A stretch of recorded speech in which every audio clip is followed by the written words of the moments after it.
नमस्कार, SBT news में आपका स्वागत है। मैं हूं आपके साथ दिव्यांशी गौड़। पेश है 17 अक्टूबर मंगलवार शाम 7:15 बजे राजस्थान की बड़ी खबरें। प्रधानमंत्री नरेंद्र मोदी ने G20 के नए भारत मध्य पूर्व यूरोप कॉरिडोर को विश्व भर के समुद्री उद्योग का कायाकल्प करने में सक्षम बताते हुए निवेशकों एवं कारोबारियों को इससे जुड़ने के लिए आमंत्रित किया है। मोदी ने आज मुंबई में आयोजित ग्लोबल मैरीटाइम इंडिया सम्मेलन के तीसरे संस्करण का नई दिल्ली से वीडियो लिंक के माध्यम से उद्घाटन करने के बाद समारोह को संबोधित किया। इस कार्यक्रम में महाराष्ट्र के मुख्यमंत्री एकनाथ शिंदे, गोवा के मुख्यमंत्री प्रमोद सावंत, केंद्रीय मंत्री सर्बानंद सोनोवाल आदि उपस्थित थे। प्रधानमंत्री ने भारतीय समुद्री नीली अर्थव्यवस्था के लिए एक खाका अमृत काल विजन 2047 को भी जारी किया। इस योजना के अनुरूप प्रधानमंत्री ने 23,000 करोड़ रुपए से अधिक की परियोजनाओं का लोकार्पण और शिलान्यास किया, जो भारतीय समुद्री नीली अर्थव्यवस्था के लिए अमृतकाल विजन 2047 के अनुरूप है। राजस्थान के मुख्यमंत्री अशोक गहलोत ने सोमवार को अदालत से कहा कि कथित संजीवनी घोटाले के संबंध में केंद्रीय मंत्री गजेंद्र सिंह शेखावत के खिलाफ उनके आरोप में सच्चाई है। उन्होंने कहा कि उन्हें मानहानि नहीं कहा जा सकता। गहलोत की तरफ से पेश वकील ने राउज एवेन्यू स्थित अतिरिक्त मुख्य मेट्रोपोलिटन मजिस्ट्रेट हरजीत सिंह जसवाल की अदालत को बताया कि कथित 900 करोड़ रुपए के Sanjivani multi state credit cooperative society घोटाले की जांच कर रहे राजस्थान पुलिस के एसओजी ने भाजपा नेता को नोटिस दिया था। अदालत इस मामले के आगे की सुनवाई 20 अक्टूबर को करेगी। राजस्थान में चुनाव तारीख नजदीक आने के साथ ही दोनों प्रमुख राजनीतिक दलों कांग्रेस और भाजपा में प्रत्याशी चयन की प्रक्रिया जोर पकड़े हुए है और इसी क्रम में आज एक बार फिर राष्ट्रीय राजधानी दिल्ली में महामंथन बैठकों का दौर चल रहा है।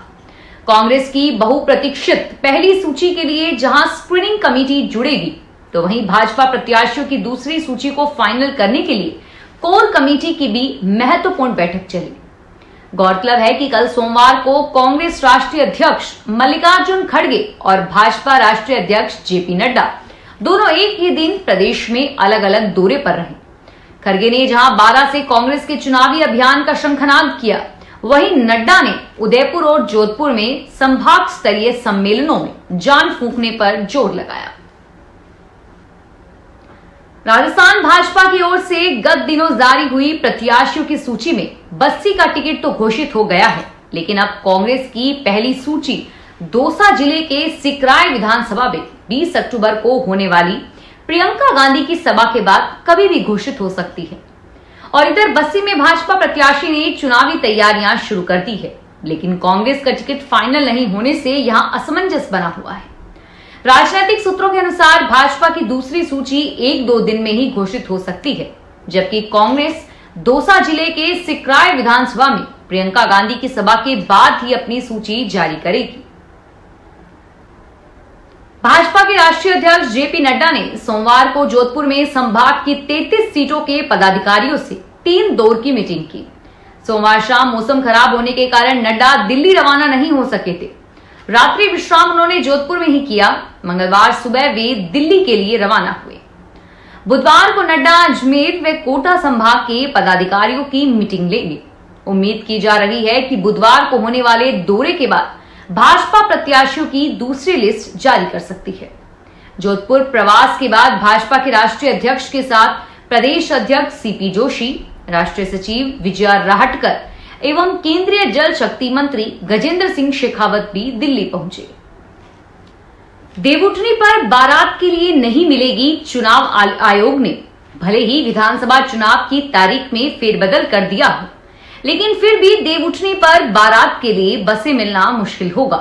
जिनके शादी हैं वो भाग दौड़ में लगे हुए हैं और इधर सावे के चलते परिवहन विभाग को बसों का अधिग्रहण करने में परेशानी का सामना करना पड़ सकता है। झुंझुनू में भी लोग इस तरह की समस्या से जूझ रहे हैं।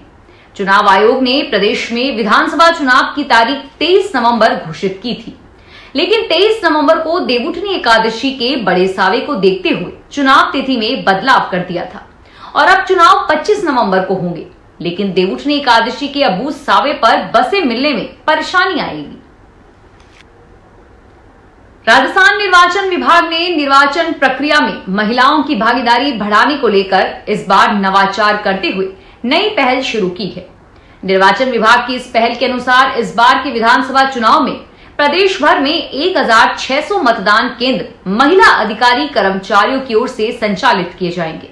इनमें सिरोही जिले के भी 24 मतदान केंद्र शामिल हैं, जो महिला कार्मिकों की ओर से संचालित किए जाएंगे। इन मतदान केंद्रों पर पीठासीन अधिकारी से लेकर कर्मचारी तक सभी महिलाएं होंगी। लैंगिक समानता और निर्वाचन प्रक्रिया में महिलाओं की रचनात्मक भागीदारी बढ़ाने को लेकर यह पहल की गई है। हालांकि अभी तक महिला कार्मिकों की नियुक्ति वाले मतदान केंद्र निर्धारित नहीं किए गए हैं, लेकिन शीघ्र ही निर्धारित कर लिए जाएंगे। जैसलमेर में 4 इंच तक बरसा पानी, सर्द हवा से ठंडक बढ़ी। राजस्थान में पश्चिमी विक्षोभ के असर से सोमवार देर रात उत्तर पश्चिमी राजस्थान के जिलों में तेज बारिश हुई।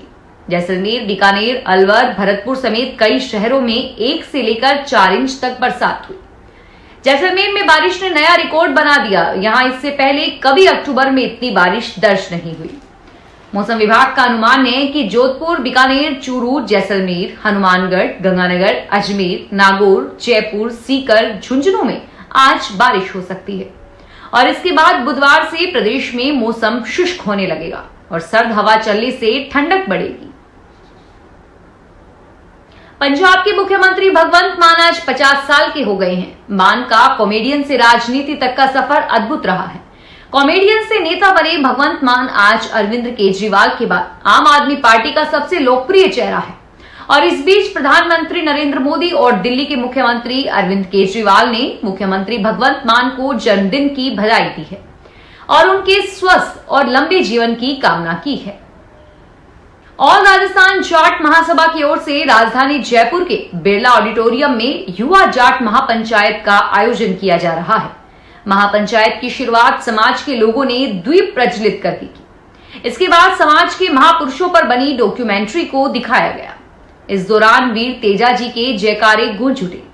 जाट महापंचायत से जुड़े महेश मावलिया ने बताया कि महापंचायत की मुख्य मांगों में आरपीएससी के नव नियुक्त सदस्य केसरी सिंह को हटाना, ओबीसी रिजर्वेशन को 35% करना और मनरेगा में रिश्त के साथ साथ सभी किसानों को खेत में काम करने का नियम लागू करने, पदोन्नति में ओबीसी आरक्षण लागू करने सहित कई मांगों को लेकर यह महापंचायत बुलाई गई है। राजस्थान पुलिस के साथ एक कांस्टेबल के ही धोखाधड़ी करने का मामला सामने आया है। पुलिस डिपार्टमेंट में नाम बदलकर ज्वाइन करने के साथ राजकोष से पैसा लेकर धोखा दिया। विधायकपुरी थाने में धोखेबाज कांस्टेबल के खिलाफ एफआईआर दर्ज करवाई गई है। मामले की जांच पुलिस कर रही है। पुलिस ने बताया कि जयपुर पुलिस कमिश्नरेट की बल शाखा के कनिष्ठ सहायक गौरव भार्गव ने रिपोर्ट दर्ज करवाई है। वह बल शाखा में 1000 कांस्टेबल के सेवा रिकॉर्ड के लिए कार्यरत है। कांस्टेबल की सेवा रिकॉर्ड चेक के लिए किए जा रहे थे। जांच में सामने आया कि वीरेंद्र नाम के कांस्टेबल ने अपना नाम और जन्मतिथि के फेक डॉक्यूमेंट पेश कर राजस्थान पुलिस में नौकरी ज्वाइन की है।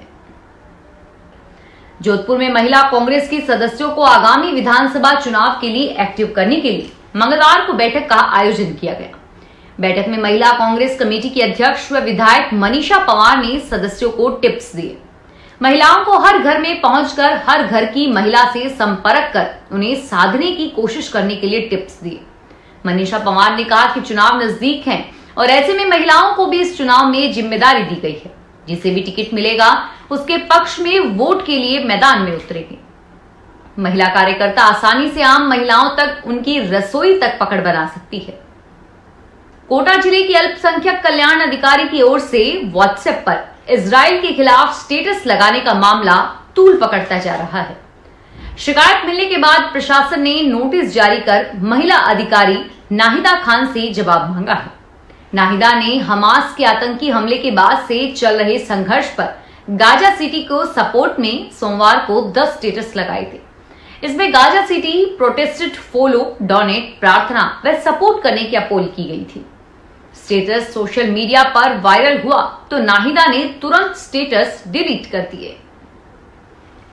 आस्था और शक्ति के 9 दिवसीय पर्व शारदीय नवरात्र की शुरुआत हो चुकी है। घट स्थापना के साथ ही मां की साधना के ये 9 दिन विशेष माने जाते हैं। चूरुवे नवरात्र में सजा मां का एक भव्य दरबार बड़ा ही खास है और इसे खास बनाता है मां का स्वरूप। जी हां, अष्टभुजा मां दुर्गा की ये प्रतिमा अपने आप में ही खास है, जिस पर 1.25 लाख चमचमाते हुए अमरीकी डायमंड इसकी भव्यता में 4 चांद लगा रहे हैं। शहर के सत्संग भवन में सजे मां दुर्गा के भव्य दरबार को सजाने वाले पंडित बाल मुकुंद व्यास बताते हैं कि 9.5 फीट लंबाई और 4.5 फुट चौड़ी शेर पर सवार देवी अष्टभुजा की प्रतिमा को 10 बंगाली कारीगरों ने 3 महीने की मेहनत से तैयार किया था।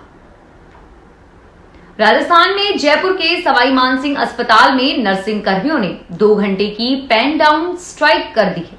नर्सिंग कर्मियों की ओर से अस्पताल प्रबंधन के खिलाफ विरोध जताया गया है। मामला पार्किंग को लेकर है, जिसका नर्सिंग कर्मी विरोध कर रहे हैं। नर्सिंग कर्मियों का कहना है कि उन्हें पार्किंग के लिए जगह नहीं दी जा रही है और वहीं अस्पताल प्रशासन की ओर से एक आदेश जारी किया गया है, जिसमें नर्सिंग कर्मचारियों को धन्वंतरी भवन में वाहन पार्किंग करने के लिए कहा गया है। फिलहाल इस बुलेटिन में इतना ही और फिर हाजिर होंगे तमाम बड़ी खबरों के साथ।